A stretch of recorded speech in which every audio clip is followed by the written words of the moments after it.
to another video. Today is Sunday. After ng 5 months na paggamit ko dito kay BC Toner na to, and update ko lang kayo sa paggamit ko nito na syempre tuloy-tuloy yung paggamit ko ng BC Kinea Toner. So ito nga yung trending na sobrang nag-trending. So ayan mga mami ko, after 5 months na paggamit ko na to, i-update ko kayo kung ano na yung aking naging experience dito kay BC Toner. Bago tayo magsimula, kung hindi pa kayo nakapag-subscribe dito sa aking YouTube channel, please do subscribe and click the notification bell para lagi kayong ma-update sa mga videos na i-upload ko. So marami pa rin nagtatanong at marami pa rin magamit ng BC Toner Kinea. Ito mga mami ko ay 5 months ko na siyang ginagamit. Kung nanood na kayo sa aking vlog, ito yung vlog ko.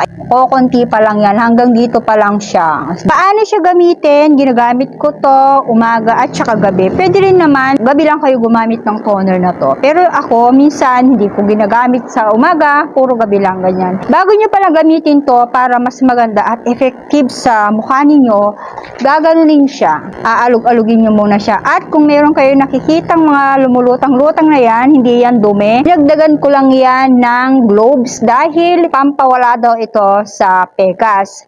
Meron din ako nitong vlog, so ayan siya. Puntahan nyo na lang yan. Panoorin nyo kung paano ko ginawa. Ito, dalawang variant ata, dalawang flavor ata, or dalawang nito variant. Ba yung tawag doon? Hindi Kinea, tapos may ibang pangalan siya. Hindi siya Kinea. Ibang pangalan, ibang brand ata yung ganito, BC Toner nila. Ito lang yung na-try ko na maganda. Honestly, nung una, hindi ko alam na na maganda siya nung una. Pero pag tumagal pala siya, doon mo makikita talaga yung effect nung toner na to. So, sa una, hindi mo akalain na wala siyang nagagawa sa face mo. Hindi siya effective dahil nga, parang nga lang siyang tubig. Ganun yung aking na-experience nung unang gamit ko. Hanggang sa naging 1 month na siya, wala pa rin akong maramdaman o wala pa rin akong nakikitang effect sa aking balat gamit itong si BC Toner na to. BC Toner, it means vitamin C na toner. Maganda to sa mga nagpapaputi, sa mga may dark spot, pwede siya. Gumagamit din kasi nito yung aking pinsan and ang aking pamangkin. So yung kanilang mga experience dito ay glowing daw yung kanilang balat at effective sa kanila yon. Hiyangan lang din talaga ang paggamit ng mga product. So kung nahiyang kayo sa isang product, di good, okay, diba? So pag nahiyang na kayo sa isang product, huwag nyo nang baguhin pa para hindi masira yung mga skin barrier niyo. Nahiyang naman siya sa akin, pero hindi mo siya agad-agad makikitaan ng kagandahan o effective sa toner na to. So mag-iintay ka pa, hindi siya ganun kabilis na umepek dahil mag-aantay ka pa ng 4 months, 3 months, ganyan. Doon mo lang makikita yung effect niya. So sabi ko nga sa inyo, hindi mo agad-agad makikitaan ng effect itong si toner na to. Hindi siya matapang, mild lang siya. Yung yung atake niya, alam mo yung atake niya, yung parang wala siyang, hindi siya effective, ganun yung atake niya. Pero ang nito mga mamshi, hindi mo mapapansin na meron pala siyang ginagawa sa skin mo na hindi mo nararamdaman. Parang ganun yung atake niya. Yung hindi mo talaga ini-expect na maganda pala siya. Pero sa una, hindi mo talaga makikitaan ng effect itong si BC Toner na to. May fake daw to. So, pag iba yung kulay, pag sobrang dilaw yung kulay. Ito, kaya ganito yung kulay niya kasi nilagyan ko nga ng gloves. Para siyang tsaa, okay?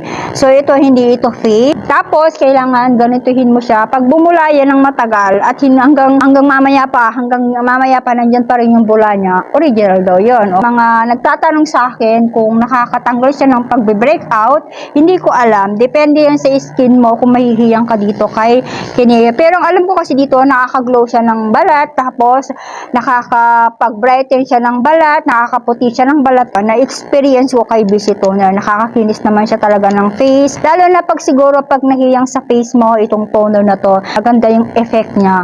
Pag ikaw ay nahiyang dito kay toner na to. Tapos, partnerin nyo palagi ito ng mga sunblock, sunscreen, ganyan, sa face. Yun ang wag nyong wawalain. And, gumamit kayo ng magandang facial wash sa face ninyo. Concern ko is, pumuti yung face ko at saka maglighten yung mga pekas ko. At yun naman ang nangyari talaga mga mamsyo. Ang ganda nito. Hindi ako nag-breakout dito mga mamsyo ko ha. Kasi iba-iba nga tayo ng skin. Yung iba nagbe-breakout pero matatanggal din siya. magtiyaga lang kayo and dapat tagalan nyo lang din yung